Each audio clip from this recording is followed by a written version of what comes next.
Welcome students of 7th class geography के topic air के साथ मैं मुख्तार सर आपका वेलकम करता हूं एफएआई की ऑनलाइन क्लासेस में। आज हम एयर के बारे में यानी हवा के बारे में आपके साथ बात करेंगे जो हमारी एग्जिस्टेंस के लिए बहुत ही ज़रूरी है। तो हवा एयर जो है ये आपका चैप्टर नंबर 4 पढ़ता है ज्योग्राफी में। इस हवा में बहुत सारे गैसेस रहते हैं, ठीक है, तो उन्हीं से ये एयर बनता है।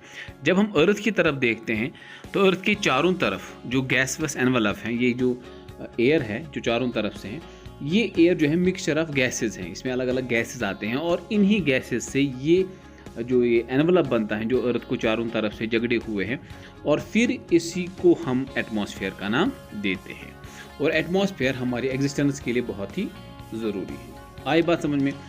अब हम स्ट्रक्चर ऑफ एटमॉस्फेयर की बात करेंगे कि ये एटमॉस्फेयर जो हमारा है ये किस तरह का बना हुआ है। जब हम अर्थ की तरफ देखते हैं, when we look at the earth vertically, जब हम ऊपर की तरफ देखते हैं तो हमने इस पूरे एटमॉस्फेयर को अलग अलग हिस्सों में डिवाइड किया हुआ है। इसको हमने अलग अलग नाम दिए हैं।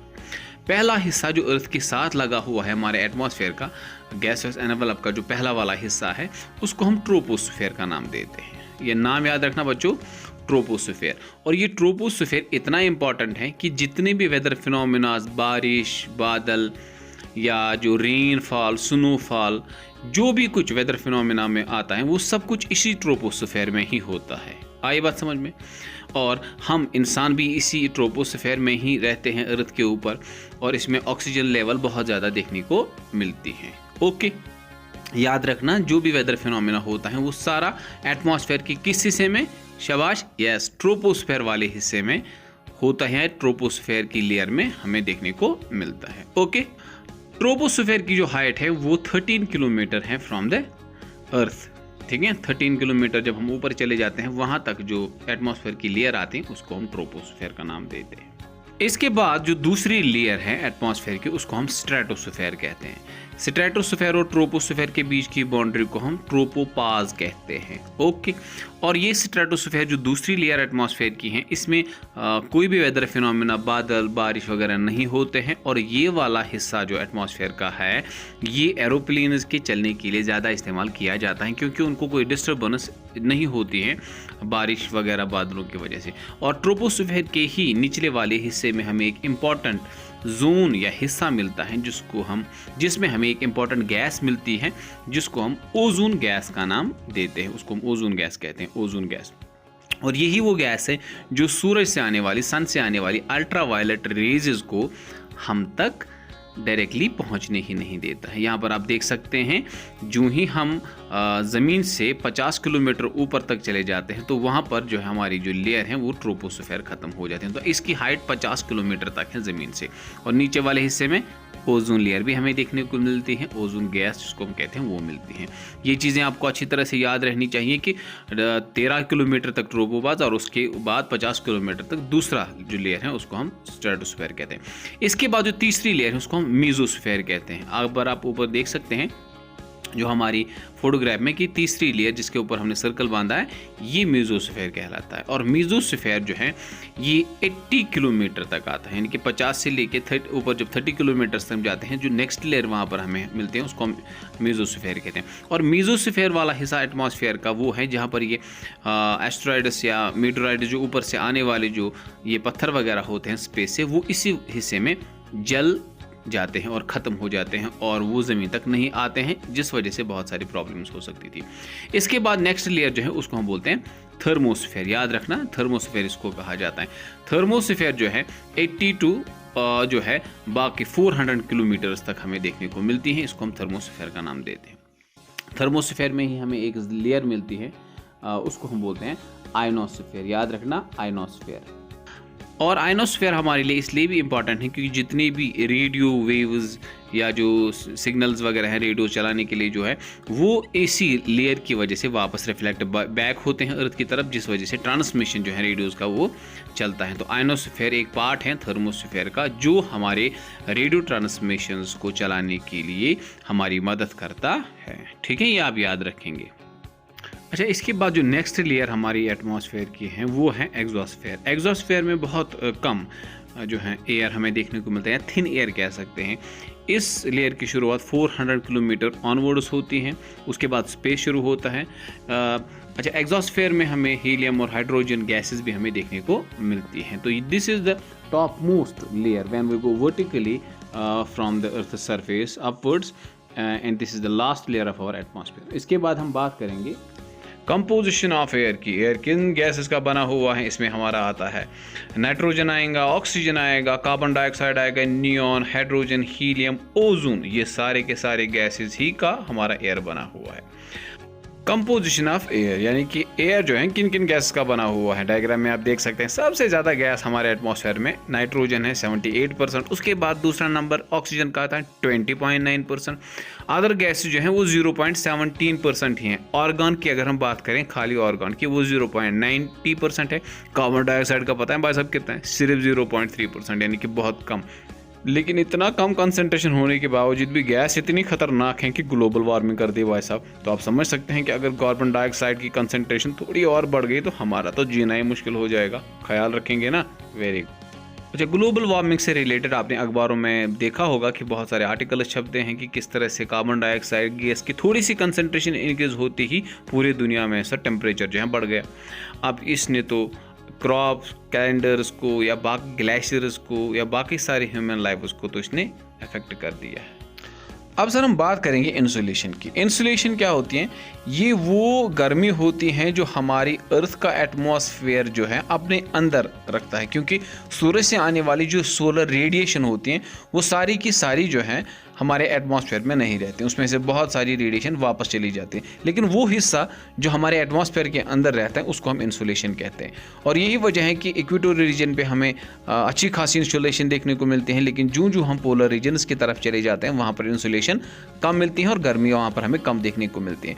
उसका एक कारण ये भी है कि इक्वेटोरियल रीजन तक पहुँचने के लिए सोलर रेडिएशन को जो है ज़्यादा एटमॉस्फेयर क्रॉस नहीं करना पड़ता है।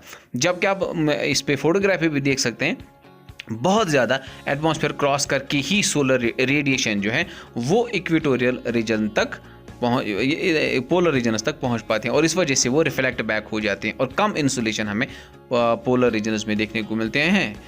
ठीक है, इसके बाद हम बात करेंगे वेदर जो है इक्विपमेंट्स की, या हमारे पास कौन कौन से इक्विपमेंट्स रहते हैं वेदर के हवाले से। विंड वैन आपने देखा होगा इसको, ये वो इंस्ट्रूमेंट हैं जो हमें विंड की डायरेक्शन जो है बता देता है कि किस डायरेक्शन से विंड आ रहे हैं और कहाँ की तरफ चली जाती हैं। दूसरा यहाँ पर इंस्ट्रूमेंट है, उसको हम बोलते हैं रेन गेज।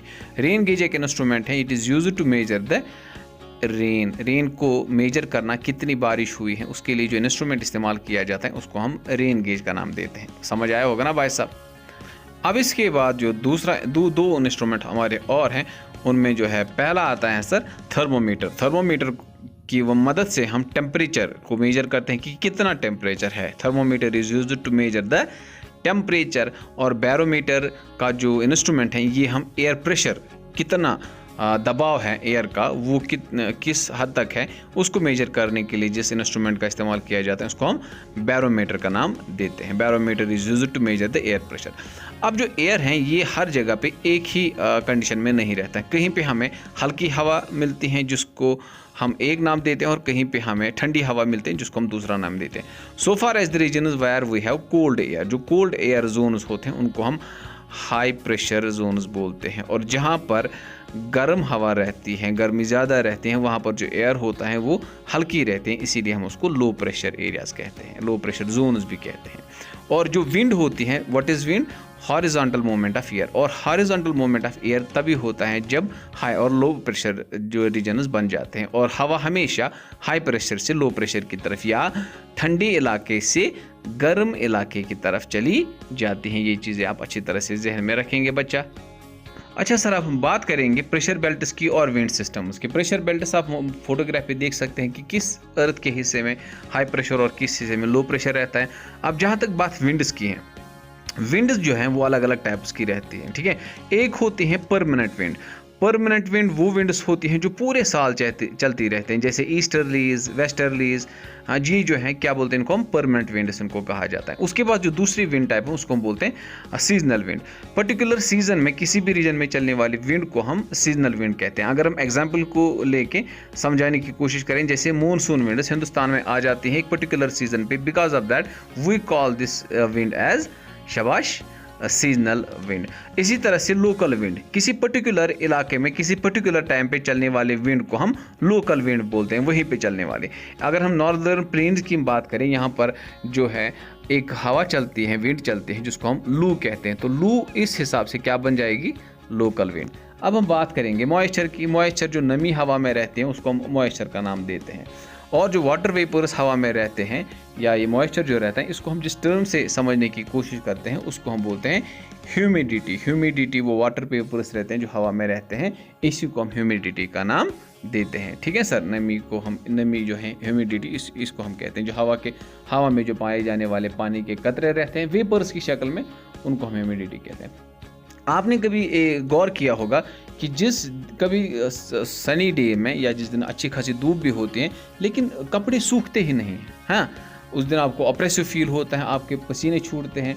असल कारण ये होता है कि उस दिन हवा में ज़्यादा नमी होती है और ज़्यादा ह्यूमिडिटी की वजह से ही ना तो कपड़े अच्छी तरह से सूख पाते हैं और आपको ऑप्रेसिव फील होता है, आपके पसीने छूटने लगते हैं। तो इसको हम ह्यूमिडिटी कहते हैं। ह्यूमिडिटीज़ दो टाइप्स के होते हैं, एब्सोल्यूट ह्यूमिडिटी और रिलेटिव ह्यूमिडिटी। आप सिर्फ नाम याद रखना भाई साहब, इस एज में ह्यूमिडिटी दो टाइप्स के होते हैं, एब्सोल्यूट ह्यूमिडिटी और रिलेटिव ह्यूमिडिटी। आगे वाली क्लासेस में आपको इस चीज़ के बारे में भी हम आपको एक्सप्लेन करेंगे। ओके सर, अब हम बात करेंगे रेनफॉल की। रेनफॉल या जिसको आप बारिश भी कहते हैं, जब हम बारिश को बरसते हुए देखते हैं तो हमें अच्छा फील होता है ना, तो इसलिए हम कभी कभी कहते हैं इट्स रेनिंग, इट्स रेनिंग। हाँ, लेकिन ये बारिश जो है ये बरसती कैसे हैं और किस तरीके से बरसती हैं, आज हम इस क्लास में जो है उसके हवाले से आपके साथ बात करेंगे। तो चलें, तो जहाँ तक बात रेनफॉल की है, बारिश की है, ये अलग अलग टाइप्स की रहती हैं, क्योंकि गिरने का जो वजह होता है, जो बारिश बरसने का जो कारण होता है, उस रीजन्स की बुनियाद पे हमने इन रेनफॉल को जो अलग अलग कैटेगरीज में बांटा है। ओके, पहली जो रेन टाइप है उसको हम बोलते हैं साइक्लोनिक रेन। साइक्लोनिक रेन या फ्रंटल रेन, इसमें क्या होता है कि एक साइड से कोल्ड एयर आता है और दूसरे साइड से वार्म एयर आता है, और जब ये दोनों आपस में टकराते हैं तो वार्म एयर जो हल्के होते हैं वो ऊपर की तरफ चली जाते हैं, ऊपर एटमॉस्फेयर में वो वहाँ पर ठंडी हो जाती हैं, और उसमें वेपर्स जो होते हैं इस एयर में वो कंडेंस हो जाते हैं, कंडेंसेशन में बादल बन जाते हैं। फिर उसमें पानी के कतरे जो वेपर्स होते हैं वो आपस में मिलने लगते हैं और रेन ड्रॉप्स बनाते हैं, और उसके बाद जब ये रेन ड्रॉप्स फ्लोट नहीं कर पाते हैं एटमॉस्फेयर में तो ये नीचे ज़मीन की तरफ आने शुरू हो जाते हैं और इस तरह से बारिश शुरू हो जाते हैं। तो इस तरह से होने वाली बारिश को हम क्या बोलते हैं, साइक्लोनिक रेन, या इसको हम फ्रंटल रेन भी कहते हैं। आई बात समझ में? इसके बाद जो हमारी दूसरी रेनफॉल टाइप है उसको हम बोलते हैं ओरोग्राफिक रेन। ओरोग्राफिक रेन में क्या होता है कि जब हॉरिजॉन्टली विंड ब्लो होती है जिसमें बहुत सारा मॉइस्चर होता है, अगर उसके सामने कोई माउंटेन, कोई पहाड़ आ जाता है, पहाड़ की वजह से वो हवा ऊपर की तरफ चली जाती है। जब हवा जिसमें मॉइस्चर होता है ऊपर की तरफ चली जाते हैं इस पहाड़ की वजह से, इस माउंटेन की वजह से, ऊपर कंडेंसेशन होती है। कंडेंसेशन एक प्रोसेस है जिसमें वेपर जो है वो कन्वर्ट हो जाता है किसमें, वाटर ड्रॉपलेट्स में, और कंडेंसेशन में बादल बनते हैं। फिर बादल के अंदर ये वेपर्स आपस में मिलने लगते हैं और आपस में मिलने के बाद ये रेन ड्रॉप्स बनाते हैं। अच्छा खासा रेन ड्रॉप या स्मॉल साइज रेन ड्रॉप या नॉर्मल रेन ड्रॉप बनाने के लिए कम से कम 8 मिलियन यानी कि 80 लाख वेपर्स आपस में मिलते हैं, और मिलने के लिए जो प्लेटफॉर्म उनको वहाँ पर एटमॉस्फेयर में प्रोवाइड करता है या जिस चीज़ के ऊपर वो बैठ के मिलते हैं वो होते हैं डस्ट पार्टिकल्स या ऐश पार्टिकल्स जो हमारे एटमॉस्फेयर में रहते हैं। इन ऐश या डस्ट पार्टिकल्स को हम बोलते हैं हाइड्रोस्कोपिक न्यूक्लियाई। तो ये वाटर वेपर्स मिलने के बाद ये रेन ड्रॉप्स बनाते हैं, और ये रेन ड्रॉप्स जब एटमॉस्फेयर में सस्टेन नहीं कर पाते हैं तो नीचे बारिश की शक्ल में आते हैं, और इसी बारिश को हम ओरोग्राफिक रेन कहते हैं। अब इसके बाद कन्वेक्शनल रेनफॉल। कन्वेक्शनल रेनफॉल में क्या होता है कि सूरज की गर्मी की वजह से वाटर बॉडीज़ पे जो है अच्छी खासी जो है एवापोरेशन होती है, और इसी के साथ साथ सूरज की रेडिएशन की ही वजह से जो है हवा गर्म हो जाती है। तो जब ये हवा गर्म हो जाती है तो ये ऊपर की तरफ चली जाते हैं, एटमॉस्फेयर की तरफ चली जाते हैं, अपर एटमॉस्फेयर की तरफ चली जाती हैं। अपर एटमॉस्फेयर में जाने के साथ साथ इस हवा में ये वेपर्स को भी अपने साथ ऊपर की तरफ ले जाती है। तो ये वाटर वेपर्स जो होते हैं या वेपर्स जो होते हैं, जब ये ऊपर इन गर्म हवाओं की वजह से, जिनको हम कन्वेक्शनल करंट्स कहते हैं, ये कन्वेक्शनल करंट्स अपने साथ वेपर्स को भी ऊपर की तरफ ले जाते हैं और फिर वहाँ पर ये वेपर्स कूल डाउन हो जाते हैं। फिर वहाँ पर कंडेंसेशन होती है, बादल बन जाते हैं और फिर वहाँ पर जो कंडेंसेशन के बाद जो रेन ड्रॉप्स बनते हैं, वो रेन ड्रॉप्स जब सस्टेन नहीं कर पाते, उनका साइज़ बढ़ जाता है, तो वो रेन ड्रॉप्स नीचे ज़मीन की तरफ आना शुरू हो जाते हैं ग्रेविटेशनल फोर्स ऑफ अर्थ की वजह से, तो उसको हम रेनफॉल कहते हैं। लेकिन इस तरह से पड़ने वाली रेनफॉल को हम कन्वेक्शनल रेनफॉल कहते हैं। क्यों? क्योंकि कन्वेक्शन करंट्स की वजह से गर्म हवाएं जो ऊपर की तरफ जा रही थी, वर्टिकली ऊपर जा रही थी, उनको हम कन्वेक्शनल करंट्स कहते हैं। तो इन्हीं कन्वेक्शनल करंट्स की वजह से पड़ने वाली रेनफॉल को हम क्या बोलते हैं? Convectional rain. ठीक है सर, कन्वेक्शनल करंट्स की वजह से जो पड़ने वाली रेन होते हैं उसको हम कन्वेक्शनल रेन कहते हैं। ये बात आप अच्छी तरह से जहन में रखना। ओके, अब हम चलते चलते वेदर और क्लाइमेट के बारे में पढ़ने की कोशिश करेंगे। वेदर और क्लाइमेट को स्टडी करने के लिए जिन एलिमेंट्स का हम इस्तेमाल करते हैं वो दोनों में, वेदर में भी और क्लाइमेट में सेम रहते हैं। कौन से हैं एलिमेंट्स इनके?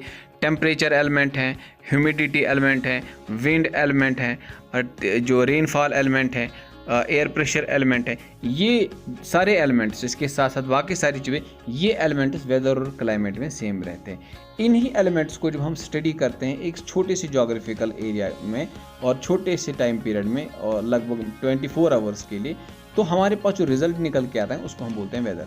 इन्हीं एलिमेंट्स को जब हम स्टडी करते हैं मोर देन 30 ईयर्स में, मोर देन 30 ईयर यानी कि 30 साल से ज़्यादा समय के लिए जब हम इन एलिमेंट्स को स्टडी करते हैं तो हम कहते हैं कि इस इलाके का जो क्लाइमेट कैसा है। ठीक है भाई साहब, 24 घंटे में एटमॉस्फेयर में या हमारे एनवायरनमेंट में जो उथल पुथल रहती हैं, एटमॉस्फेरिक कंडीशंस जो रहती हैं, उसको हम वेदर कहते हैं।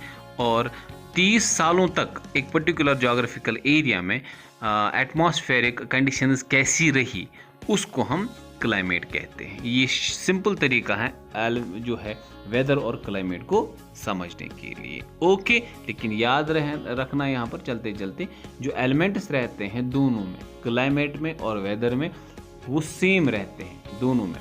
लेकिन जब हम छोटे पीरियड के लिए उनको स्टडी करते हैं, 24 आवर्स के लिए जब हम उनको स्टडी करते हैं तो हमारे पास जो रिजल्ट निकल के आता है उस रिजल्ट को हम वेदर कहते हैं।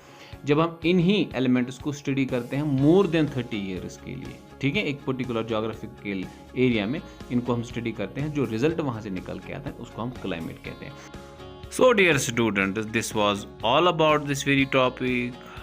अगली वीडियो तक के लिए आप हमें इजाज़त दीजिए। सलामत रहिए, खुश रहिए। अल्लाह हाफ़िज़।